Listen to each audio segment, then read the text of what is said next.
Hello friends, this is Rani Sharma and today we are going to discuss about Erik Erikson's theory, psychosocial theory. इससे पहले हमने doctor Sigmund Freud की psychosexual theory discuss की थी। Actually Erik Erikson और Sigmund Freud दोनों एक ही शाखा से जुड़े हुए हैं, लेकिन फ़र्क सिर्फ इतना है कि सिगमंड फ्रायड किसको महत्व ज़्यादा देते हैं, सेक्सुअल अर्ज को, और एरिक एरिक्सन जी महत्व देते हैं समाज के साथ इंटरेक्शन को, कि हम समाज के साथ इंटरेक्ट करके कैसे अपनी पर्सनालिटी डेवलप कर सकते हैं। समाज में रहते हुए समाज किस तरह से महत्वपूर्ण रोल प्ले करता है हमारे पर्सनालिटी डेवलपमेंट में। तो चलिए आज हम जानेंगे एरिक एरिक्सन की जो थियोरी है, साइकोसोशल थियोरी। तो इसमें इन्होंने एक्चुअली क्या है, 8 महत्वपूर्ण स्टेजेस दी हैं। ठीक है, किसके बारे में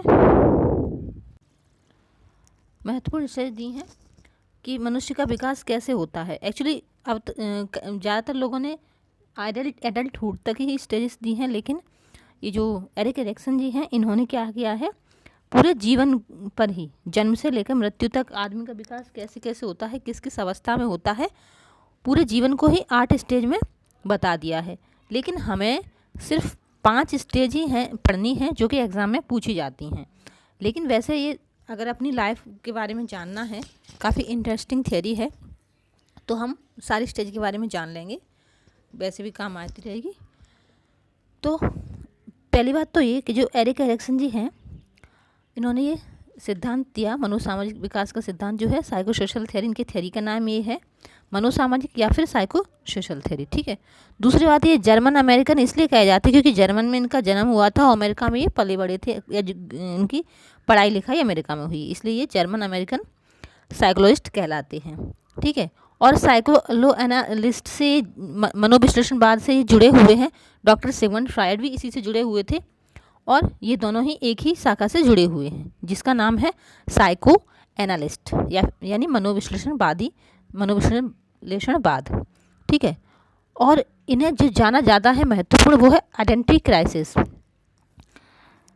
ये पहचान का संकट। इस थ्योरी के लिए इन्हें जाना जाता है। इनकी एक बुक थी चाइल्डहुड एंड सोसाइटी, जो 1963 में आई थी, उसी में ये 8 स्टेज के बारे में दिया गया है। ठीक है। और जो थियरी है उनकी, वो लाइफ स्पान, मतलब पूरी ज़िंदगी भर चलती है। इन्होंने डॉक्टर सिगमंड फ्रायड की बेटी एना फ्रायड के साथ भी काम किया था, और इसी के साथ स्टेज के बारे में। तो चलिए फिर स्टार्ट करते हैं हम। वीडियो पसंद आए तो लाइक कीजिए, शेयर कीजिए, और अभी चैनल पर नए हैं तो चैनल को सब्सक्राइब कर लीजिए। तो चलिए पढ़ते हैं, काफ़ी मज़ा आने वाला है थियरी में, काफ़ी इंटरेस्टिंग थियरी है। आप जब इसको जानेंगे तो आप अपने बारे में जानेंगे काफ़ी सारी चीज़ें। ठीक है, अपने बच्चों के बारे में, अपने बारे में। चलिए स्टार्ट करते हैं। तो पहली जो स्टेज है, एरिक एरिक्सन की जो पहली स्टेज उन्होंने दी है, ट्रस्ट वर्सेस मिसट्रस्ट। ये स्टेज जो है 0 से 2 वर्ष तक रहती है। इसका मतलब होता है विश्वास बनाम अविश्वास, यानी कि ये कॉन्फ्लिक्ट, द्वंद्व या क्राइसिस, संकट कह सकते हैं, ये होते हैं, हर स्टेज में होते हैं। लेकिन यदि उस द्वंद्व से या उस संकट से बच्चा, मनुष्य पॉजिटिवली निकल लेता है, तब तो वो एक अच्छा इंसान बन जाता है। और अगर यही नेगेटिव वे में चला गया, मान लीजिए अब 0 से 2 साल का बच्चा ही होता है, छोटा सा होता है, उसको ठीक से केयर की गई, वार्मथ, लव, अफेक्शन, ये सारी चीज़ें उसको मिलने की ज़रूरत है। अगर उसको परिवार से, फैमिली से, माता पिता से, जो भी उसके परिवार में है, सबके द्वारा प्यार मिलता है, केयर मिलती है और वार्मथ मिलती है, तो इससे क्या होता है, उसके अंदर ट्रस्ट पैदा होता है। ठीक है, उसके अंदर ट्रस्ट पैदा होता है पूरे समाज के प्रति।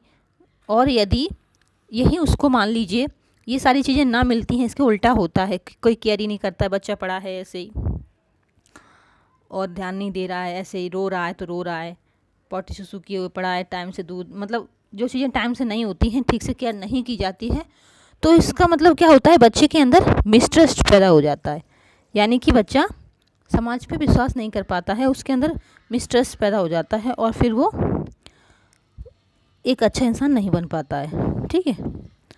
अब जो दूसरी स्टेज है, वो है autonomy versus shame and doubt. ये इसका जो टाइम है, स्वायत्ता बनाम शर्म व संदेह इसको हिंदी में कहेंगे। और इसका जो टाइम पीरियड है वो 2 से 3 साल की उम्र में ये आएगी।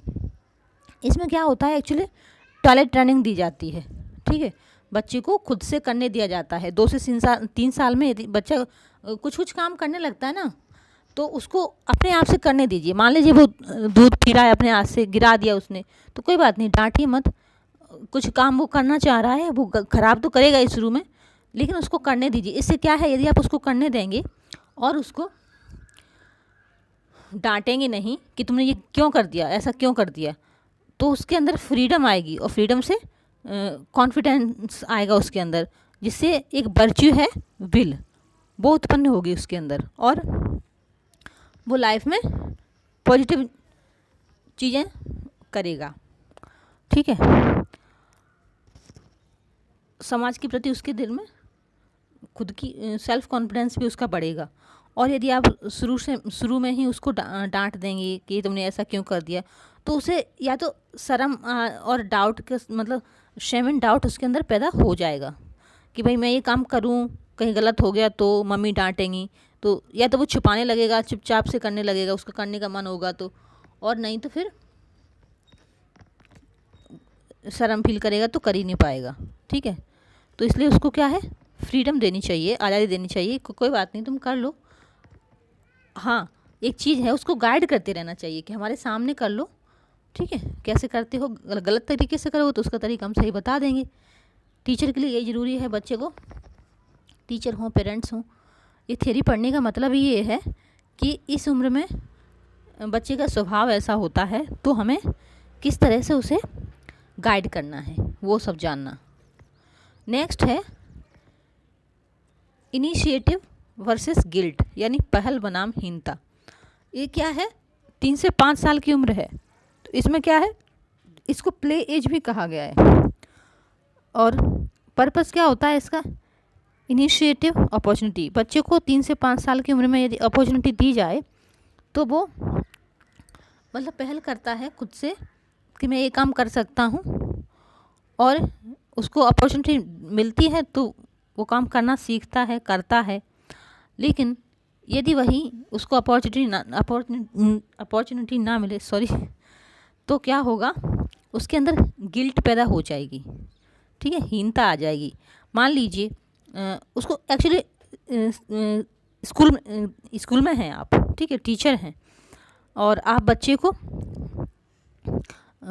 उसको क्या कर रहे हैं, इग्नोर कर रहे हैं, या फिर उसको ऐसे डांट देते हैं कि तुमने ये क्या किया, गलत किया, और उससे पास वाले लड़के को A+ दे दिया या कुछ ऐसा दे दिया, तो उसके अंदर हीनता आ जाएगी कि इसको मुझसे बेटर मिल गया, मैंने भी तो ये करने की कोशिश की थी, मैं क्यों नहीं कर पाया। तो बच्चे कभी भी जब गलत करते हैं ना, स्कूल हो चाहे घर हो, उनको हमेशा एनकरेज करना है, ठीक है, उनको डांटना फटकारना नहीं है, और उनको करने के लिए प्रोत्साहित करना है। उनके अंदर ऐसा नहीं करना चाहिए कि वो अपने अंदर दबा के रह जाएं, काम करना ही छोड़ दें, ठीक है, गिल्ट की भावना पैदा हो जाए, ये सब नहीं करना चाहिए, ठीक है।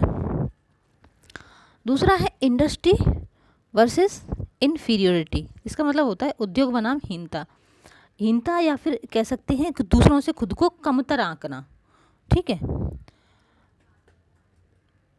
जैसे मान लीजिए कोई पार्टिसिपेट करता है किसी चीज़ में, गेम है या होमवर्क है, इस उम्र में, ये 5 से 12 साल की उम्र है, इसमें क्या है, बच्चा खुद से चीज़ें करना सीख जाता है, स्कूल जाने लगता है ना, तो स्कूल से आके खुद से अपना बैग रखना, अपना होमवर्क करना।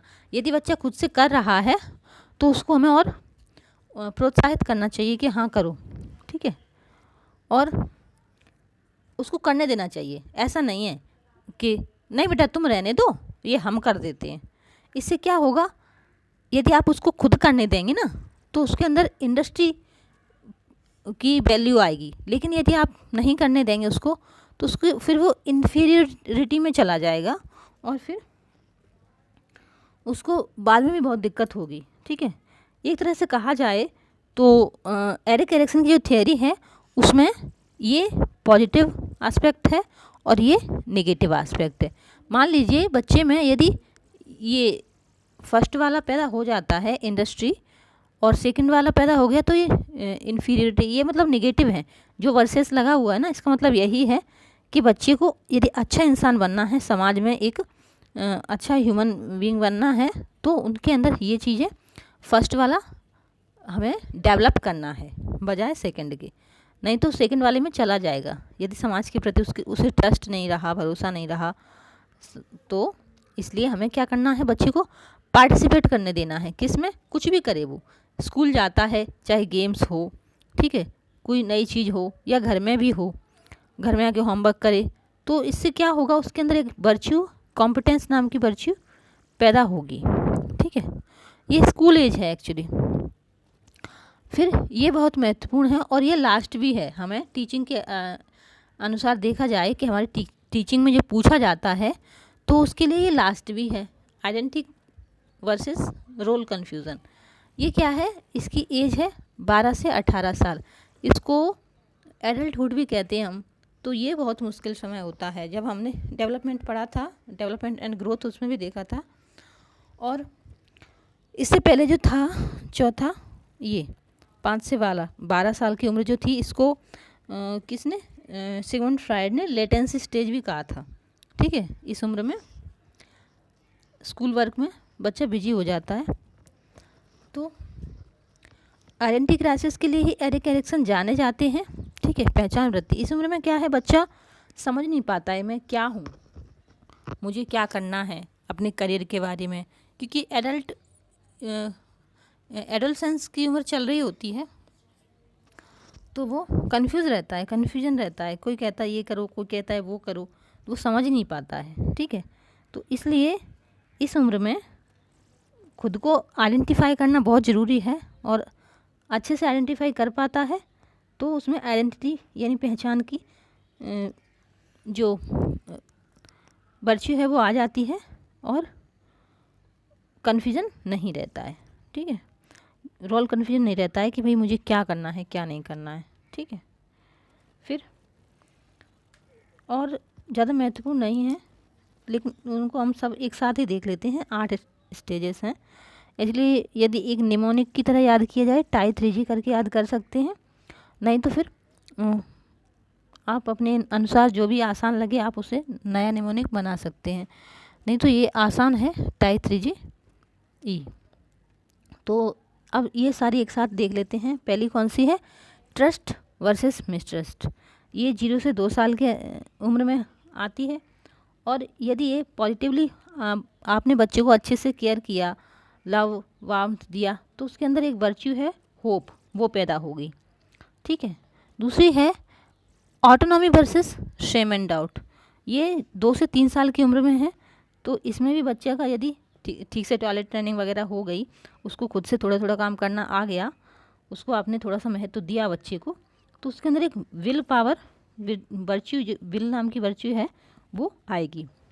फिर है इनिशिएटिव वर्सेस गिल्ट। ये 3 से 5 साल है, इसमें क्या है, पर्पस वर्च्यू आएगी। और फोर्थ है इंडस्ट्री वर्सेस इन्फीरियोरिटी। इसका मतलब है उद्योग बनाम हीनता कहेंगे, या खुद को कमतर आंकना। ये 5 से 12 साल में होती है, और इसको सिगमंड फ्रायड ने लेटेंसी भी कहा है, लेटेंसी एज भी कहा है। तो इसमें क्या है, कॉम्पिटेंस वर्च्यू पैदा होती है। फिर है identity crisis, identity versus role confusion. ये 12 से 18 है, एडोलसेंस में आती है। और फिर है, ये 3 नहीं पूछी जाती हैं, लेकिन फिर भी हम जान लेते हैं कि इनमें है क्या। तो 6th है इंटीमेसी वर्सेस आइसोलेशन। इंटीमेसी आपके अंदर पैदा होगी यदि आप पॉजिटिवली सब ठीक ठाक कर पा रहे हैं, तो 18 से 40 साल तक। इसमें क्या होगा, शादी वगैरह होगी आपकी, और आपको जॉब वगैरह मिल जाएगी, तो उस चीज़ में आप ठीक से कर पाए, समाज के साथ सामंजस्य कर पाए, तब तो आपके अंदर इंटीमेसी पैदा होगी। और यदि समाज के साथ ठीक से नहीं कर पाए, चाहे जॉब हो चाहे घर परिवार हो, कुछ भी हो, ठीक से आप एक तरह से कहा जाए एडजस्टमेंट नहीं कर पाए, तो होगा क्या, तो आप आइसोलेशन में चले जाओगे, मतलब अलग थलग, खुद को अलग थलग महसूस करने लगोगे समाज से। फिर है जनरेटिविटी वर्सेस स्टैग्नेशन। तो इसमें भी क्या होगा, ये उम्र है 40 से 65 साल। इसमें क्या है, आप अपने बच्चों को क्या गाइड कर रहे होगे। यदि आपने अच्छे से गाइड किया है, वो अच्छे से सब कुछ कर पा रहे हैं, तब तो आपके अंदर जनरेटिविटी आएगी, यानी कि आपको खुद अच्छा फील करोगे। अदरवाइज स्टेगनेशन, यानी कि रुका हुआ, स्टेगनेशन वाटर, रुका हुआ पानी होता है ना, तो आप भी एक तरह से रुका हुआ फील करोगे। तो इस तरह से क्या होगा, आप शांति से जी नहीं पाओगे, टेंशन में रहोगे और डिप्रेशन में भी जा सकते हो। ठीक है, तो इसलिए जनरेटिविटी करना है, हमें एक्टिव रहना है बच्चों के साथ और जनरेटिविटी करते रहना है। फिर है ईगो, इंटीग्रिटी वर्सेस डिस्पेयर। तो ये 65 प्लस है, ये लास्ट स्टेज है। तो इसमें क्या है, यदि कोई इंसान ने एक्चुअली क्या है, इसमें खुद को रिफ्लेक्ट करता है। ये लास्ट स्टेज है, इसलिए इसमें खुद को रिफ्लेक्ट करता है कि मैंने अपनी पूरी ज़िंदगी में क्या किया। यदि वो रिफ्लेक्ट अच्छे से कर पाता है कि हाँ मैंने सब कुछ अच्छा किया है, तो उसके अंदर ईगो इंटीग्रिटी आती है। लेकिन यदि वहीं उसे किसी चीज़ पर पछतावा है कि मैंने ये क्यों नहीं कर पाया, ये मैंने ये क्यों किया, तो फिर वो डिस्पेयर हो जाता है। ठीक है, और ठीक से शांति से चैन से मर भी नहीं पाता है, परेशानी टेंशन में ही। तो इसलिए क्या है, हमें समाज के साथ एक सामंजस्य बना के रखना है और बच्चे को ठीक से शुरू से ही उनको जितनी ज़रूरत है, बहुत ज़्यादा केयर भी नहीं करनी चाहिए और बहुत कम भी नहीं करनी चाहिए। जितनी ज़रूरत है उतनी ही केयर करनी है। तो बस इतनी ही थियरी थी ये। वीडियो पसंद आए तो लाइक कीजिए, शेयर कीजिए, और आप नए हैं चैनल पे तो चैनल को सब्सक्राइब कर लीजिए। और हाँ, बेल आइकन को प्रेस करना ना भूलें, ताकि जब भी कोई नया वीडियो आता है तो आपको नोटिफिकेशन मिल जाए। और हो सकता है आपको इस वीडियो में कुछ कमी नज़र आए तो प्लीज़ कमेंट बॉक्स में कमेंट करके बताएं। और कोई भी डाउट हो तो आप बेझिझक पूछ सकते हैं, कहीं से भी, कैसा भी। ठीक है, तो थैंक्स फॉर वॉचिंग। मिलते हैं नेक्स्ट वीडियो में। Bye bye, take care.